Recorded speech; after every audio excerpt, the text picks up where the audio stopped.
Hello everyone, Theodore Shoebat here, giving you guys another message that you will not hear at church. I guarantee that. I want to share with you guys an observation that I have been making for years now, actually.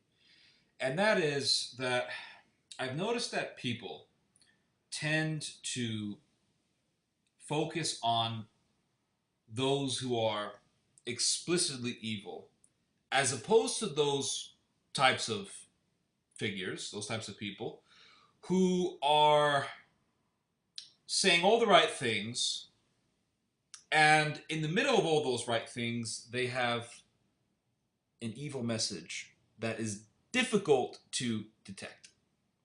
So people tend to either ignore these people, the ones who are very deceptive, or they follow them and they say, oh, look how good this person is. Look how many good things this particular person or this particular group says.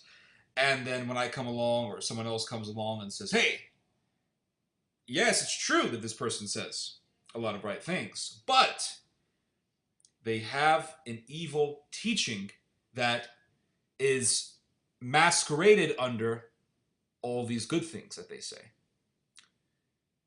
The mob who follows these deceptive people, these sophistical people, will come along and say, oh no, how dare you go against this good person? How dare you go against this righteous and intelligent person? This person is so intelligent. Oh, I really love this person. He's so good. He's so smart. He's so educated. Oh my God, he's so good. How dare you go against that person? You should pray for them. You should pray for them, Theodore. Pray for them. But then when you have the person who is blatantly and so conspicuously a wolf, right? He's not a wolf in sheep's clothing. He's not a deceptive person. He's not a calculated person. He just comes along and he's just like, I want to kill people. I want to kill children. I want to sacrifice people to the devil. We all focus on those people. Now, we should focus on those people. But I believe that we should focus on those people in context of the very calculative people behind the blatantly evil people. Because when you look at these people who are just blatantly evil, what you will notice is that many times they are actually being directed by someone who is really deceptive and someone who everyone else really ignores. And so, for example, you have the alt-right. And you have these people who come along and they say, yeah, we're blatantly racist. White people are superior to everyone else, or whites and Asians are superior to everyone else. And we want to see a white supremacist society, right? And they are quite conspicuous. They're quite obvious as to their racism. They're quite obvious in their racialist ideas. But then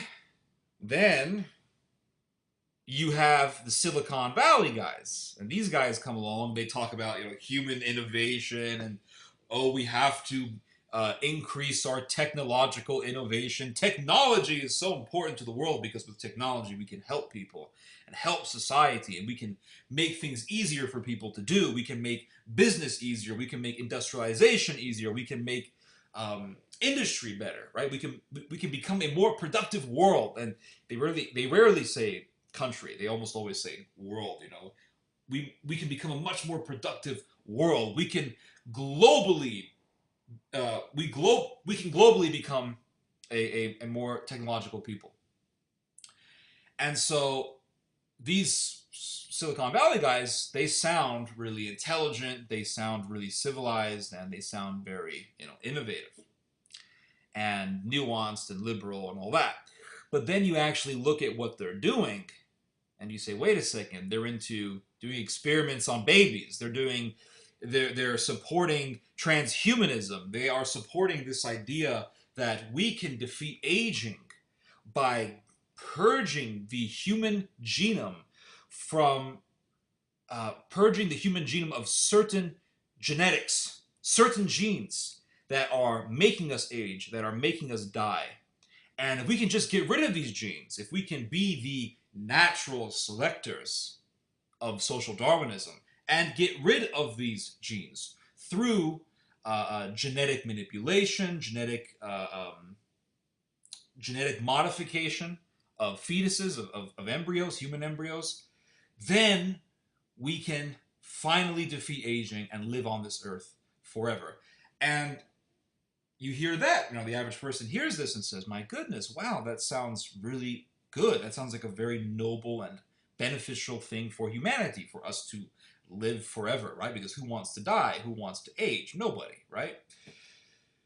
But then you look at it and you study it closely and you come to the realization that while you have these racist alt-right people, what you have behind all of this are these elites like the Silicon Valley scientists. So then you look at a guy like Peter Thiel, who's all about transhumanism. He's all about, fighting aging and human innovation and becoming a technologically more advanced world.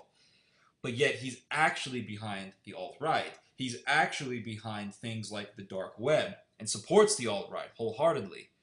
And it really goes to show you that, all of this stuff with the alt-right, these movements that are very evil, they're very racist, they're very blatantly evil, blatantly racist.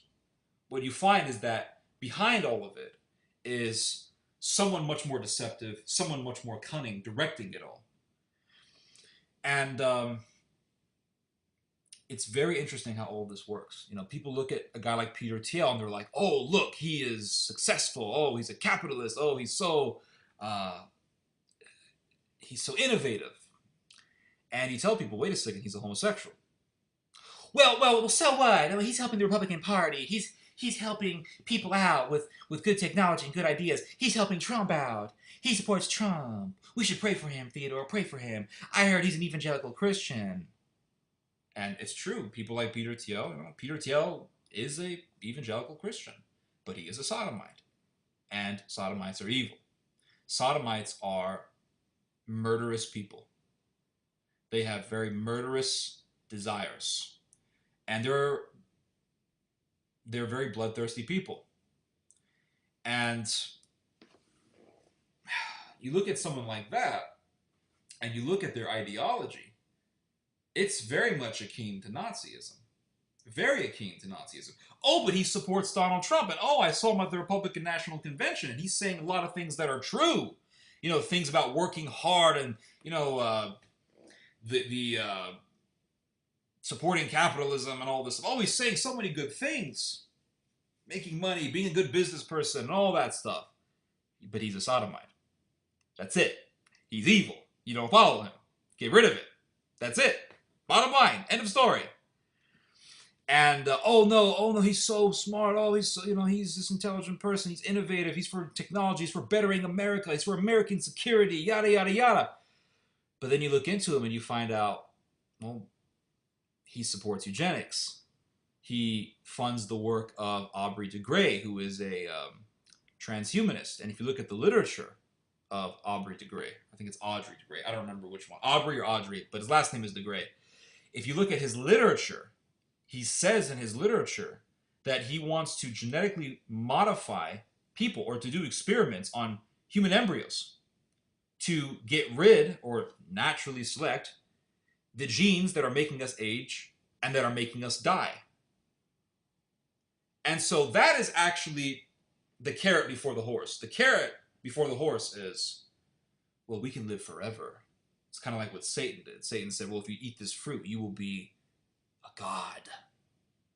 Now, Satan knew very well that if you eat the fruit, you're not going to become a god, right? He knew very well that if Eve ate the fruit, Adam ate the fruit, they were not going to become gods. But that was the bait. That was the poison. And so in this situation, the poison is you can become like gods, living forever. But is that really what they want to do?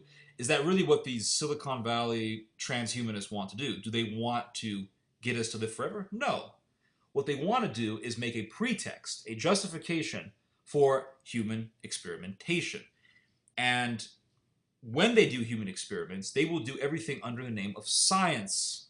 They will do everything under the name of human innovation and technology and making a better technologically advanced world and all this stuff. And they will tell people, we can become like gods. And there is a transhumanist. He's from Israel. He's a Israeli sodomite transhumanist, a eugenist. I just call him a eugenist. His last name is Harari. I'm trying to remember his. I don't remember his first name. Yuval Harari. And Yuval Harari did an interview with the show that is owned by Benjamin Horowitz and Mark Andreessen, both eugenists. And by the way, Benjamin Horowitz is the son of David Horowitz, the guy who owns Front Page Magazine. So that should tell you something about Front Page Magazine. And it's also a vehicle for teaching eugenics. If you actually look at their publication, they actually have this. But Yuval Harari did an interview early this year, I believe. And in this interview, he said that, well, back in antiquity, people worshipped God. They worshipped the gods if they were pagan. And in the future, he says, it will evolve. We will evolve spiritually and religiously to say that Google is God. And soon it'll be we are the gods. He actually says this, that soon it will be we are the gods. And you see, that is all the temptation. Oh, if I follow this philosophy, if I follow this ideology, then I'm going to become a god. But actually, that is what they want you to think. That is the bait that they use to tempt you. And they're using that to advance their own agenda, to get people behind them so they can move forward into their agenda, because without people, you can't really move forward. You need, I mean, if you're gonna do an ideological movement, you need people, right? A movement moves. Without people, you can't move. So they need people to back them up. They need to have the masses and the mob to believe them. And if they succeed in doing more and more human experimentation, they're already doing human experiments on children. They already have laboratories where they conduct human experiments on unborn children who are murdered through abortion. They already have storage units in laboratory buildings where you have tens of thousands of babies murdered through abortion. You have this, the biggest one is in Kyoto, Japan. Over 66,000, I believe, unborn children murdered their corpses in this university for scientific experiments. And then they have another really big one in Croatia. Thousands and thousands of little babies murdered in abortion mills in Zagreb, the capital city of Croatia. And they're all in this storage unit. And, well, don't give me this bullshit that the people who run this stuff aren't Nazis. And so the reason why they do it on unborn children is because they can get away with that. Of course, they hate innocence, and it's rooted in the diabolical hatred of innocence. But at the same time, there is a legal reason why they're doing it. It's because they can get away with it. It's within the realm of legality, as they say. And so they want to do it also on already born people. And so if they succeed, they will be able to do human experiments on people. And because they have this idea that, well, there are certain genes that are making us die, you know? And there are certain genes that are making us age. So we have to get rid of it. What that is doing is genetically, it's genetically separating people. You know, well, this person has the genes. Of course, it's all bullshit. We're all gonna die. That's the bottom line. There isn't just some genes that you can just take out and you'll live forever. That's bullshit. That's pseudoscience. But if you get enough people to believe in it, what you will end up with is a scientific elite doing human experiments on people, basically what happened in the Third Reich, doing human experiments on people to purge people out, right? Certain people of particular genetic makeups, purging those people out so that we, the Übermensch, right, the supermen, can move forward in the process of human evolution. And so from being, well, we can all be gods, it's going to be, well, the homeless guy down the road, he's not a god, he's a loser. Oh, you know, these other people over here, they're not gods, they're losers. You know, these gypsies, these blacks, these other people, these Irish people, these Polish people, these Slavic people, they're not gods. Oh, that's bullcrap. Only us, we can be gods. And so, you know, only us scientific elitists, we can be gods. And so from, well, we can all be gods in this collective human brain, this collective human consciousness, from that pseudoscience, by which they get you to follow them, it will evolve or escalate into, well, no, only this particular group can claim godhood. You guys have to be our serfs and our subjects for human experimentation. That is going to be the end result of all of this. And so it'll be a scientific elite saying, we are the gods, and you are our serfs. And of course, you're going to have a lot of countries in the Western world, I believe that Germany will be one of them, that will become military vehicles for this utopia to conquer the world. It's going to be the armies of the Antichrist. And in the armies of the Antichrist, of course, you're going to have the Muslims, but at the same time, you're going to have the Westerners who are going to be helping the Muslims, the allies. So it's going to be, my opinion, a Turkic-Germanic coalition. And under that, you'll have other armies from other countries, of course, just as you had in World War II.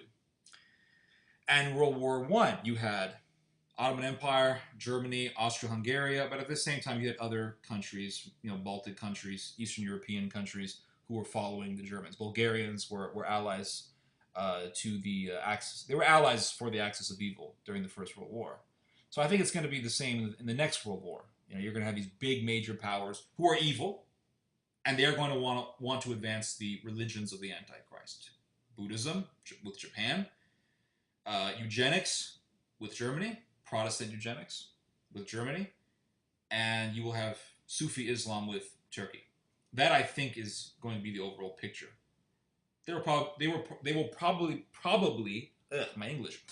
There will probably be other elements involved, but that is the basic picture that I am foreseeing here, based on what I have read and all that. I'm not claiming to be a prophet. I'm just looking at it through a geopolitical lens. And also, I'm looking at the future through the lens of history. When you look at history, what you will find is Ottomans allied with Germanic Protestants against the Catholic and Orthodox. And so I think it's going to be the same thing in the Third World War, the next World War. But all of this evil that we are seeing right now, and all the evil that we are going to be seeing in the future, is going to happen because of one thing, and that is people will accept well-packaged evil. People will not accept evil that is explicit and that is so blatantly obvious to see. People, for the most part, will follow well-packaged evil. Evil that sounds right most of the time. Evil that says all the right things, but has a drop of leaven. And as the apostle says, a drop of leaven leaveneth the whole batch. And that's how you can really discern, or that's how you can really differentiate between people who are evil, but people who are really evil. People who are evil tend to be followers. Look at the alt-right, for example. If you want to take a current day situation as an example, look at the alt-right. You have the people holding the tiki torches, people who love Hitler, people who say the Jews will not replace us, people who say that we need eugenics, people who say that we support abortion openly. They want genocide. They want genocide.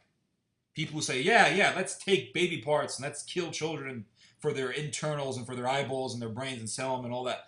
Those people are blatantly evil. But then you have the Silicon Valley guys who come along and they're like, human innovation. But in reality, they actually support the same stuff, the same evil stuff. And the ones who get ahead in this battle of ideas are not the ones who are blatantly obvious as to what they want. It's the ones who are very, very calculative as to what they say. So this is one point that I like to make to people when I'm explaining this kind of thing. If you look at Turkey, Japan, and Germany, Turkey is really honest. They come over and they say, there was no Armenian genocide. Oh, I wish there was an Armenian genocide. Let's just kill all these Armenians on the streets. They actually say these things. You will see people who are involved in Turkish politics who will say things like this. And like I said, blatantly obvious. Obviously evil. Obviously racist. Obviously genocidal. Honest, right? You can spot it 10,000 miles away. And then you got the Japanese, and the Japanese come along and they're like, yeah, World War II was a mistake, but there really was no Nanking. And we really didn't kill 10 million Chinese people. Oh, no. And there really were no comfort women. Come on, those were just prostitutes used to satisfy the Japanese soldiers. You know, they were out in war for a long time. They were desirous of sex, so they were prostitutes, you know? And all militaries do things like this. Come on, you can understand that, right? So that's dishonest, but at the same time, you can see through it. Like, okay, it's obvious there was a massacre of Nanking. It's obvious that Japan did commit genocide. It's obvious that Japan did commit mass rape. The fact that they're denying it tells me that they are dishonest people, and they're blatantly dishonest. And it's just obvious that they're evil. In fact, I once saw a video years ago of a scientist, a Japanese scientist. This was back like in 2010. And this guy actually conducted human experiments on Chinese people. I mean, I'm not even joking. Like infecting people with bubonic plague, dissecting people alive, freezing people alive. Horrific stuff. Really horrific stuff. He was a member of Unit 731. Unit 731 was the team of scientists that conducted these experiments. Well, they interviewed this old Japanese guy in a sushi bar. And they asked him, do you have any remorse for what you did? And he said, well, I will just put it to you this way. If I had a chance to do human experiments on Chinese people again, I would do it. This is what he said. If I had a chance to do it again, I would without hesitation. So that is just blatantly evil. But at the same time, Japan will do things to make it as though they have redeemed themselves. They're not like that anymore. They're not imperialistic and all that. But at the same time, you'll have these Japanese politicians who will come out and say Hitler was great. There was no comfort women. When people start denying genocides that their country has done, it's just blatantly obvious that they're evil. And the reason why people deny genocides is because they want to do them again. That's the reason why. People deny that genocides happened because they want to repeat them again. That's the reason why. But then you go to Germany. And Germany comes out and says that was a bad time in our history. That was the most darkest moment of our country's history. And we will never do that again. Never again. Never again will that ever happen. And we will make sure not to do that again. In fact, we're bringing in all of these migrants to show that we are not racist. And we have no nuclear weapons. We have no desire for nuclear weapons. And, but by the way, we have these laboratories where we are doing experiments on children where, you know, we need to do experiments on unborn children because, you know, it's good for scientific innovation and scientific improvement for the world. You know, it's not just for Deutschland, for Germany, it's for all the world. And in order to fight racism, you know, we need to increase these experiments on children because we need more and more scientific advancement, more and more scientific development. Because with scientific development, we make a better world and a better global situation for everyone and for all cultures and for all societies. And you're like, my goodness. So Turkey is the most honest. Japan is in the middle, you know, honest but, you know, dishonest at the same time. And Germany is the most deceptive. I mean, it's the most deceptive because they come out and they say, oh, we're really sorry. That was a terrible time in our history. And in 1961... I actually read this yesterday. In 1961, Germany actually did its own trial on its Nazis. So there was like a bunch of Nazis, thousands of Nazis living in Germany, living very comfortably post-Second World War era, and living very comfortably in Berlin and all throughout Germany. And so there was the Nuremberg trial back in I think it was in the 40s, right after the war. There was the Nuremberg trial that happened not too long after the Second World War. And the Allies were the ones who superintended that whole situation, that whole process. And a bunch of Nazis were executed. Now, they really killed the loudmouths. The ones who were doing all the scientific experiments, they killed a couple of those. But they only killed the blatantly evil ones. The ones who were the most... the ones who appeared to be civilized, intelligent, technologically smart people, those ones were kept.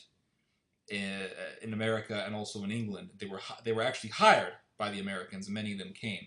That's actually another example of what I'm talking about. The ones who were the loudmouths, you know, the big Nazi guys who were the big loudmouths, those were the ones who were sentenced to death, you know, Goring and all these guys.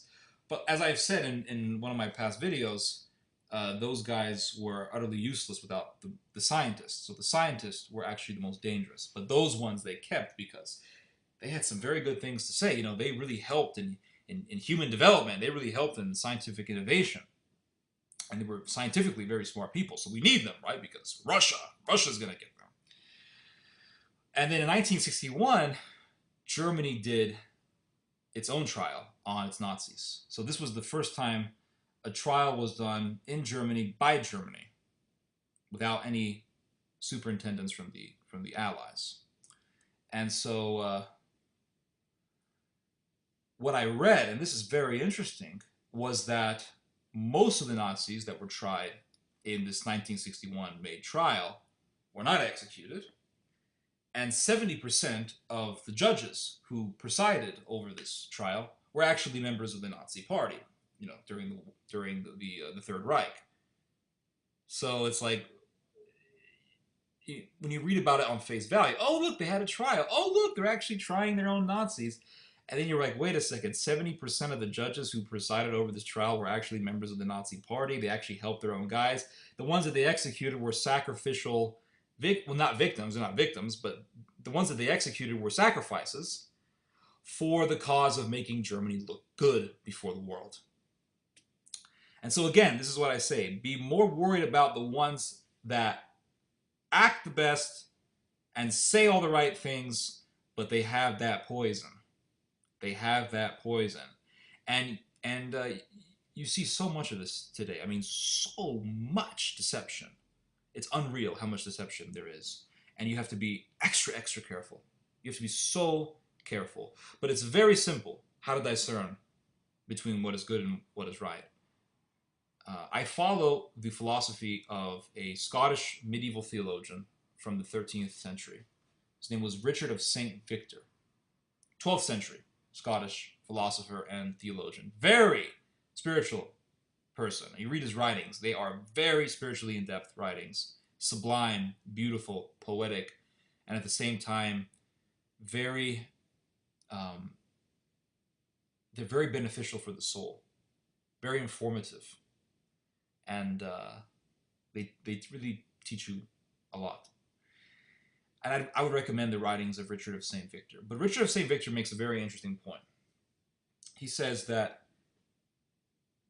anything that starts by evil means will always have an evil end. Anything that begins with evil, could be a little bit of evil, could be blatantly evil, could be a hidden evil, but nonetheless, anything that begins with an evil means will have an evil end. So if you have a movement that claims to be for a righteous objective, but there is evil in that movement, could be, oh, we have homosexual members, could be, oh, we believe in some forms of eugenics, or they won't even call it eugenics. They'll say, oh, we believe in,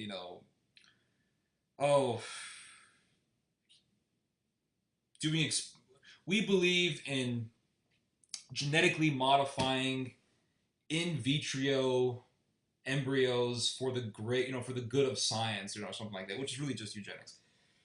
It doesn't matter how deceptive they repackage it.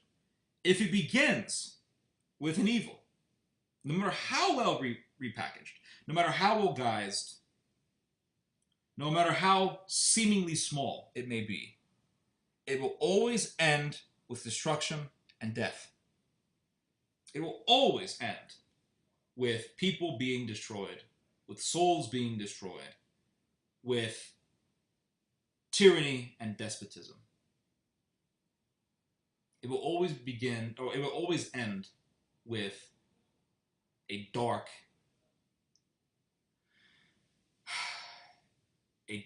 consequence, a very destructive consequence. And so when I see, for example, identitarian movement, people say, oh, look how good it is. They're fighting the migrants in Europe. Oh, they're fighting against Islam. Oh, they're this, they're that. Wait a second, but they have homosexual members. Oh, but that can be fixed later on. It's not a big deal. What matters is that they're fighting against the Islamic immigration, the Islamic takeover of Europe. But wait a second, They believe in eugenics. They believe in Japanese nationalism. And I remember I studied this group very well, the identitarian movement in Europe. And I saw how they were praising Japanese, the Japanese temple, oh my gosh, what's it called? The Yasukuni Shrine in Japan, where Japanese pagan Buddhists literally believe that the souls of war criminals from the Second World War are living as gods, as kami. They actually believe that the souls of war criminals live in this temple. And there, I went on the identitarian website of Austria, which is, I think, probably the most famous of the identitarian movements in the world. And there it was, right there, saying, yeah, yes, this is great. Oh, yes, the Japanese temple, the Yasukuni Shrine. Oh, yes, people have the right to go there. People should go there. There it was, praising genocidal leaders, praising war criminals that butchered millions and millions of people, that conducted human experiments on people. And the Japanese believe that the war dead, these very murderers, are gods living in this temple. And there's the identitarian movement promoting it, saying good things about it. And I said, this is evil. This is absolutely evil. Oh, come on, Theodore. It's just one article. What is so bad about it? But there's so much good that this movement does.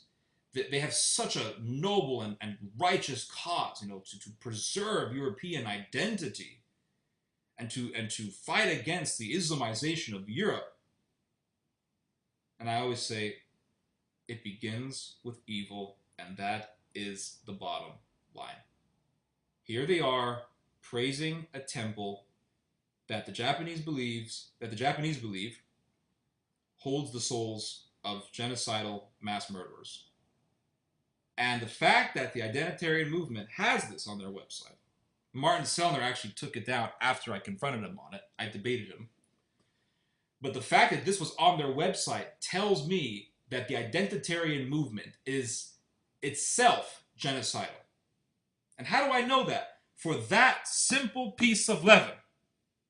People say, oh no, focus on the big leaven. No, I look at the little leaven that leaveneth up the whole batch. And this movement, they will say all the right things. Christianity, Catholicism, we have to fight against Islam, all the right things. But then you realize, by looking at the little bit of leaven, that they are simply scam artists who are using the threat of Islamic terrorism to bolster their own evil agenda. So in other words, pointing out Islamic terrorism in this context is simply a means to a genocidal, diabolical end. So, oh yes, we have to fight. Same thing with the Flemish separatists. I explained this in my video last night. You have these Flemish separatists, and they're, for the most part, in two parties in Belgium. The Vlaams Belang and the New Flemish Alliance. And they both want to sever Flanders from Belgium. And here they are, these Flemish separatists. Oh yes, the Catalonian people, la gente, they have the right to sever from Spain. Now, why would these Flemish people be interested in what's happening in Spain? Why can't they just focus on their own cause? Oh, I see. Because it's not just about fighting for Flanders and Belgium. It's also about getting the Catalonians to divide itself from Spain. It's also about getting the northern Italians to sever themselves from Italy. And ultimately, it's all about dividing all of Europe. But these Flemish separatists, they will say things that seem to make sense. Like, for example, Belgium, for the most part, can be broken into two regions, right? It's dominated by two regions. You have Wallonia in the south, French-speaking Wallonia in the south, and Dutch-speaking Flanders in the north. You have a German minority, and you have some French people who live in other parts. But for the most part, it's Wallonia and Flanders, right?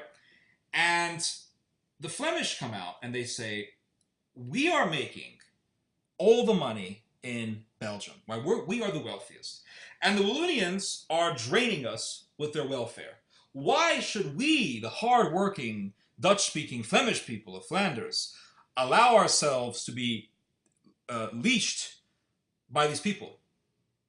Why should we allow ourselves to be chained by these people and allow these people to drain us of our hard-earned money? That's one argument they will bring up. Another argument they will bring up, and this is done by the Vlaams Belang and the New Flemish Alliance.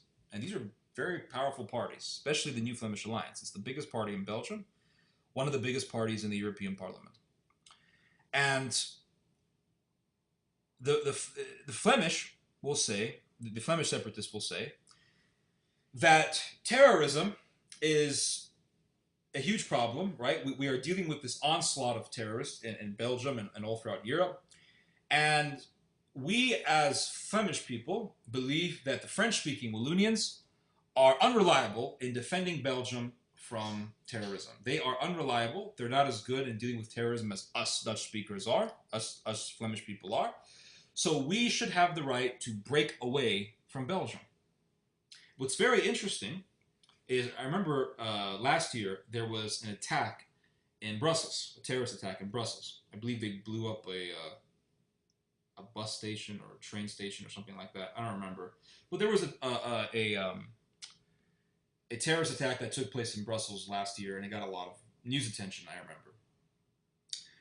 And it's very interesting. One of the terrorists that was involved was in Turkey. He was in Turkey because he was trying to get into Syria. The Turks arrested him.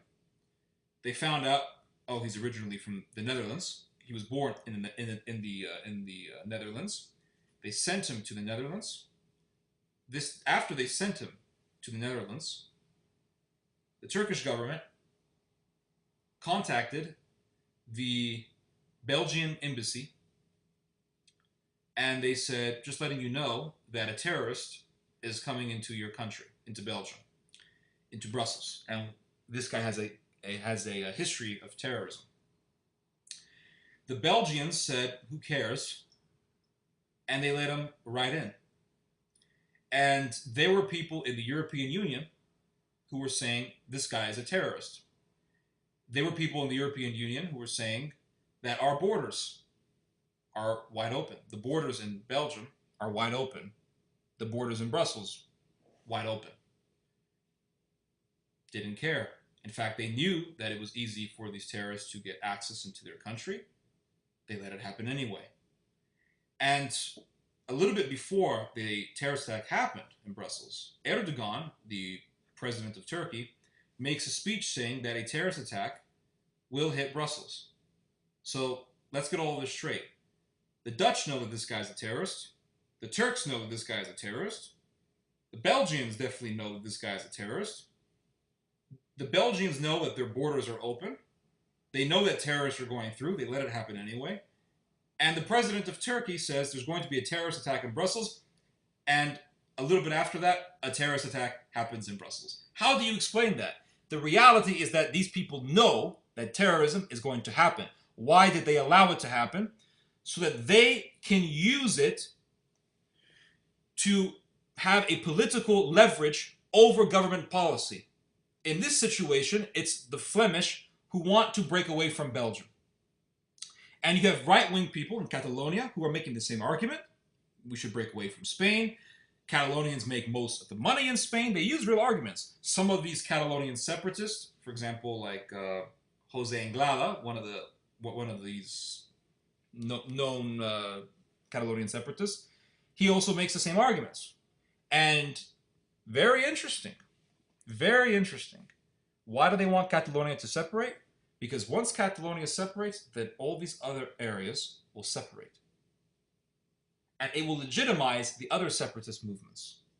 So the Liga Norte in northern Italy that wants to secede from the rest of Italy, they want northern Italy to secede from southern Italy. It will legitimize their movement. And then it will also legitimize the Flemish movement. And the ethnic Hungarians living in Romania who want to have their own ethnic Hungarian state, it'll also legitimize their movement. Very interesting. If you look at the identitarian movement, which is a movement that does something very similar to what the Flemish separatists do, that is that they use Islamic terrorism to bolster their own agenda. And one of the leaders of the identitarian movement, the leader of the youth faction of the identitarian movement, is Martin Sellner. I debated Martin Sellner for an hour, and I confronted him on the fact that his movement openly supports Japanese people worshiping war criminals. And I find out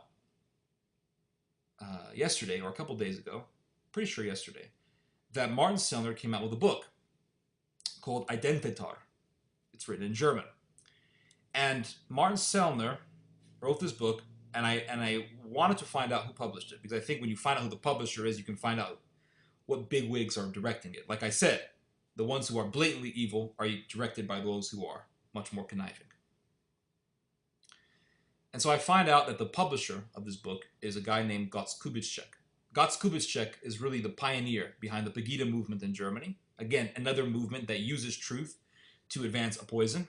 In other words, it's another movement that puts poison in punch and tells you it's punch and it's good for you. You drink it and then you die. And Götz Kubitschek is, he is, like I said, the pioneer behind the Pegida movement. He's also one of the guys behind the, what do you call it, the identitarian movement in Austria and Germany and all that. And I did a little bit of reading up on Götz Kubitschek's publishing house.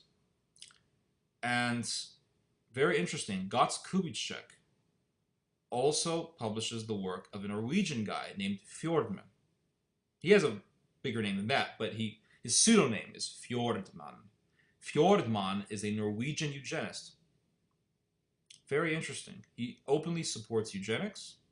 He openly supports the idea that the Northern European is the most evolved in the scale of human evolution, right? In the hierarchy of this piece of shit called evolution, theory of evolution.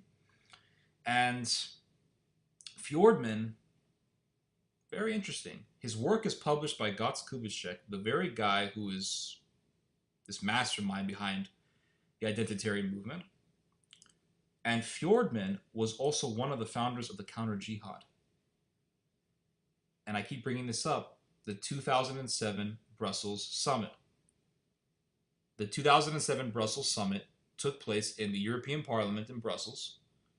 It was directed and organized by a Flemish separatist, again with the Flemish separatists, by the name of Philip de Winter. And Robert Spencer was there, Pamela Geller was there, the guy from the Gates of Vienna was there, and this Fjordman guy was there. Again, it goes full circle. The very people behind the identitarian movement are the same people who are behind the counter-jihad movement. And Philip de Winter is a Flemish separatist. He was the leader of the Vlaams Belang. And initially his whole agenda was Flemish separatism. But then when Islamic terrorism became a headline, all of a sudden he began to use the Islamic problem as a way to bolster his own agenda, which is Flemish separatism, breaking Flanders from Belgium, but ultimately it's all about breaking Europe into pieces, right? Dividing Europe up, causing conflict, causing war, burning it all down. And Philip de Winter is also a huge supporter of the Catalonian separatists. And he was also a big supporter of the breakup of Yugoslavia. And back in the 90s, he actually went to Croatia several times to support Croatian separatism from Yugoslavia. And that whole Yugoslavia, it's very interesting. In the year 1990, right, in that whole decade of the 90s saw the destruction of Yugoslavia. And it was all planned out. In the year 1990, Slovenia declared independence from Yugoslavia. They had a referendum. Around 95% of the people who voted in favor for secession.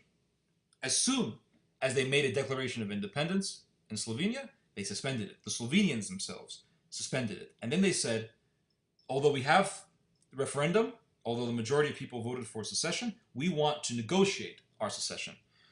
And the reason why they did this was because they wanted to appear reasonable, they wanted to appear objective, They wanted to make it as though they were interested in a peaceful transition from being under Yugoslavia to being an independent state.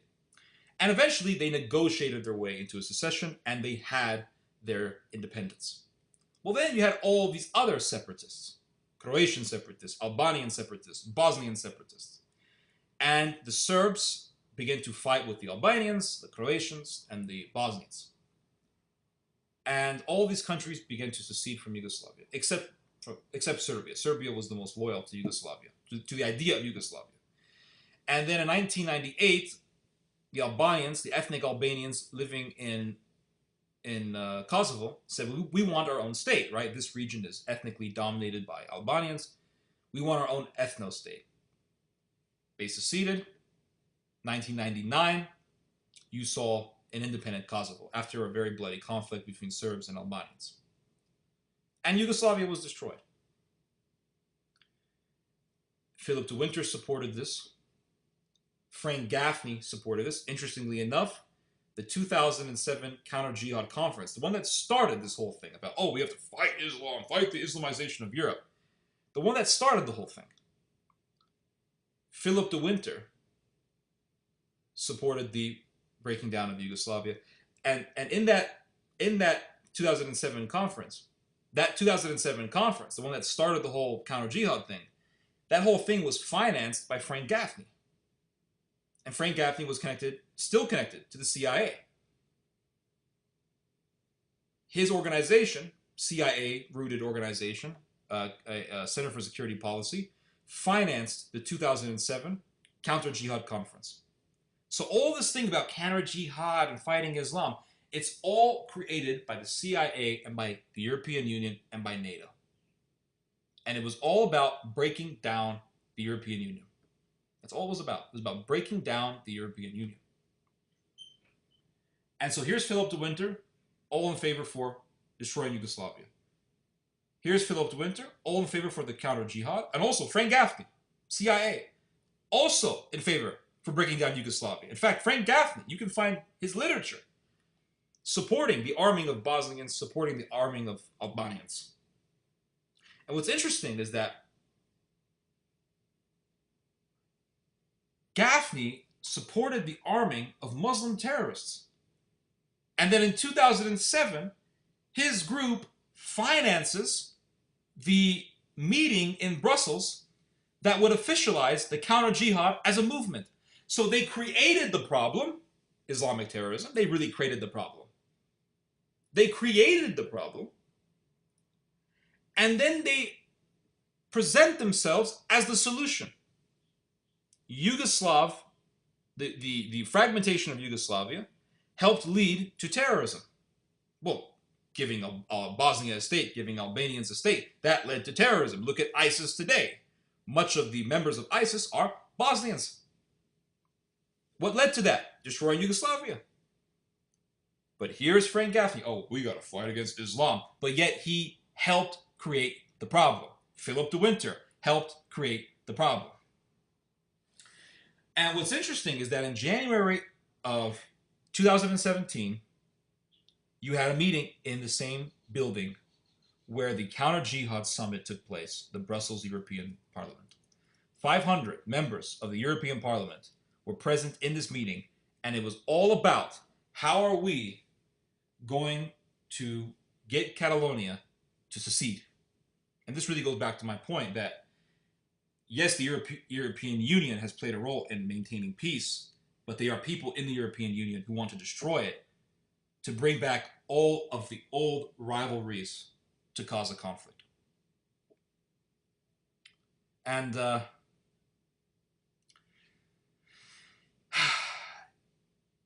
one of the people present in this meeting in 2017, earlier this year, in the Brussels meeting for Catalonian separatism, was Carles Puigdemont. And he was saying, we are going to separate from Spain. Now you have 500 European parliamentarians, 500 members of the European Parliament, of the EU Parliament, in this meeting, supporting Catalonian separation. What does that tell you? It proves that there are many elements within the European Union who want to break the European Union down Because after the Second World War, the European Union was set up to prevent another world war from taking place, another major conflict from taking place in Europe. And so the whole idea behind it was to unify Europeans economically through the euro. Of course, they didn't bring religion up. The main solution is to unite people under the Catholic faith. But they don't want to talk about religion because they are a bunch of they're a bunch of atheists. And so the only thing keeping conflict from breaking out again is the euro. It's the European Union. And so if you break that down, you don't have to even break it down completely. You just need to break it down enough so that the covering that is masquerading all of the rivalries in Europe can come down. George Friedman makes an interesting observation. George Friedman says that all of the old hatreds that are in Europe, that were in Europe, are actually still there. And so what's keeping all of that from, what's keeping the shit from hitting the fan is what I'm trying to say, is whatever unity is left in the European Union. But if you start supporting separatism and separatism begins to succeed, it will bolster the spirits, it will energize the spirits of the separatists. And you will have this continuation of fragmentation in Europe, and that will lead to conflict. And what's interesting is that in that same 2017 Brussels conference that happened in January, not only was Carlos Puigdemont and the rest of his Catalonian separatist friends were there, but also there was a Flemish separatist by the name of Helga Stevens. She's a member of the New Flemish Alliance. Again, Flemish people. Why are the Flemish interested? Every time I hear the word Flemish, I think of phlegm in the throat. I want a Ricola.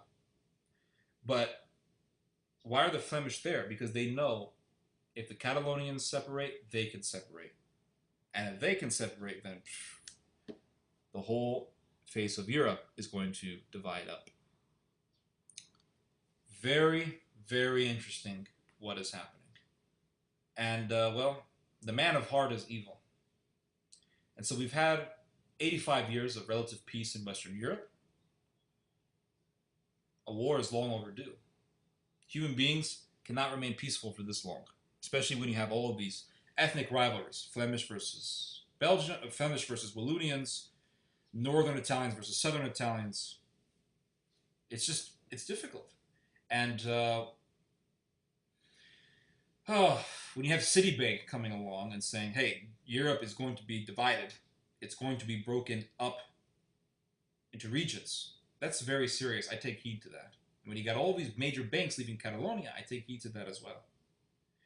And I find it to be a very fascinating observation that in that decade of the 90s, we saw the complete destruction of Yugoslavia. 1999, Kosovo seceded from Serbia. That's it. Yugoslavia is done.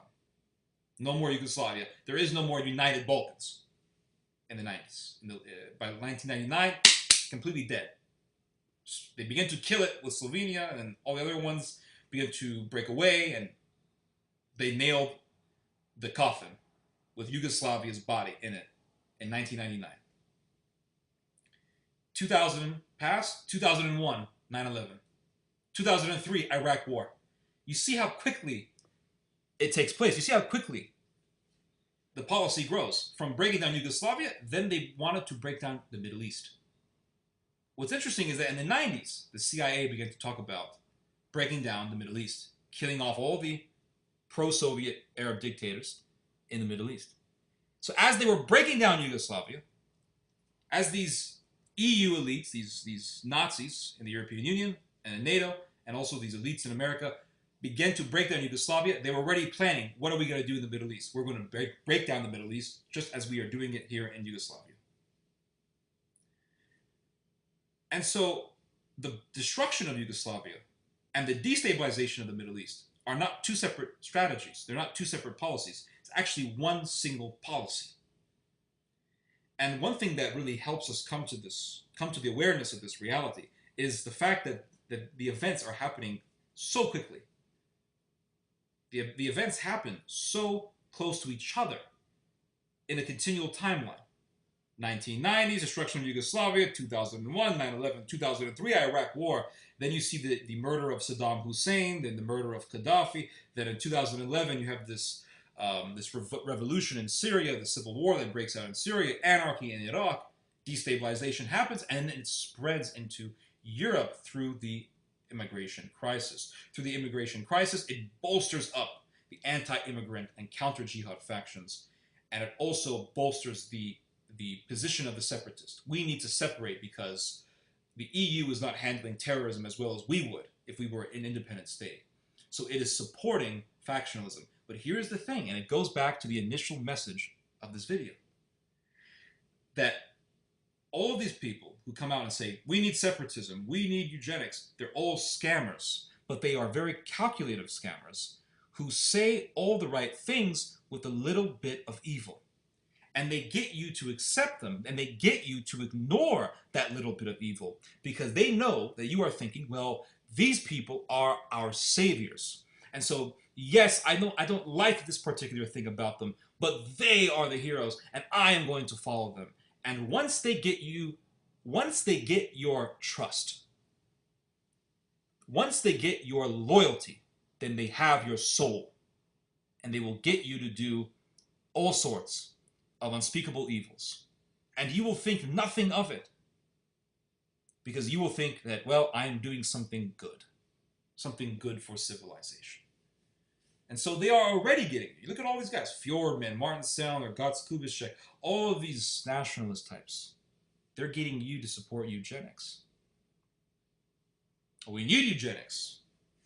Same thing with all these right-wingers in the Catholic realm.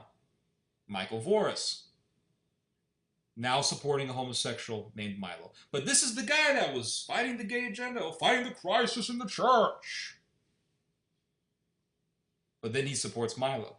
And then I attack him. Why are you attacking Voris for supporting Milo or for promoting Milo? You know, Voris has done so many videos against the gay agenda. He has said so many things against the gay agenda. And so you're going to attack him for this one thing? Well, are you going to reject this nice big bowl of punch because it has a small drop of poison?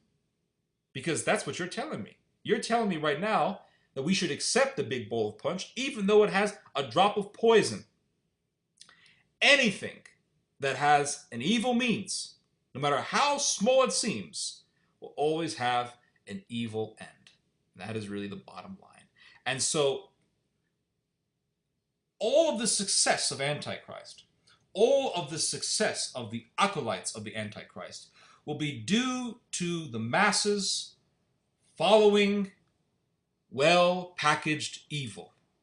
Evil that looks good. That is truly the bottom line. This is Theodore Shoebat. Hope you guys have enjoyed this message. Hope you guys have learned something from this message. You just heard some theology. God bless, and God be with us.